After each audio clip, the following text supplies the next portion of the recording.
You know Toby Flood very well. What do you think about his recall to the England team? You know, it is what it is, I suppose. You know, he brings a different sort of game, I suppose, to Danny.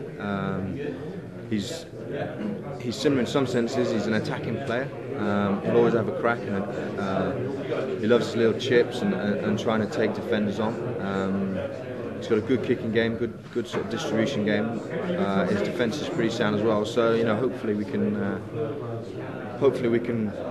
play well with him in the 10 berth. I mean, obviously he's maybe a little bit more experienced than Danny, but that doesn't necessarily mean that you know, he's any better. Do you think it's a more pragmatic decision to pick Toby over Danny?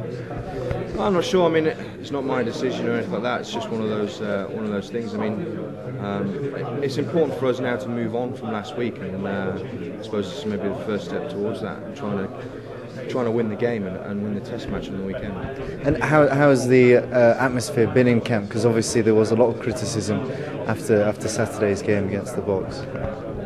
It's obviously been a little bit somber. Everyone's disappointed with themselves and obviously with each other and the way we went, I suppose, in terms of the team and the performance. But you know, we don't have time to dwell on that. We don't have time to sort of sit around, moping around, sort of worrying about what could have been, what might have been. We've got to move on. And, you know, we happen to be playing New Zealand on the weekend, so we've got to move on very quickly. So I suppose from now on, it's just about trying to have some sort of team spirit and collectiveness to move forward to the next challenge. Of course, Martin Johnson was part of the side 5 years ago now who last beat the All Blacks. How important is it to have the players backing?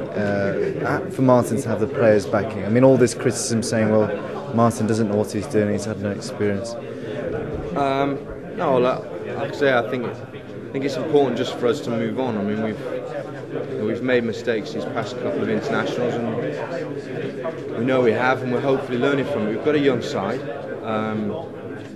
you know, and it does take time for the sides to gel and learn. And from the teams we've spoke to and the players we spoke to after the games against Australia and South Africa, the opposition do believe we've got a good squad as well. So you know, although we're not necessarily winning and we're not performing as well as we can, it's important for us to look to the future and look to moving forward and hopefully learning those lessons.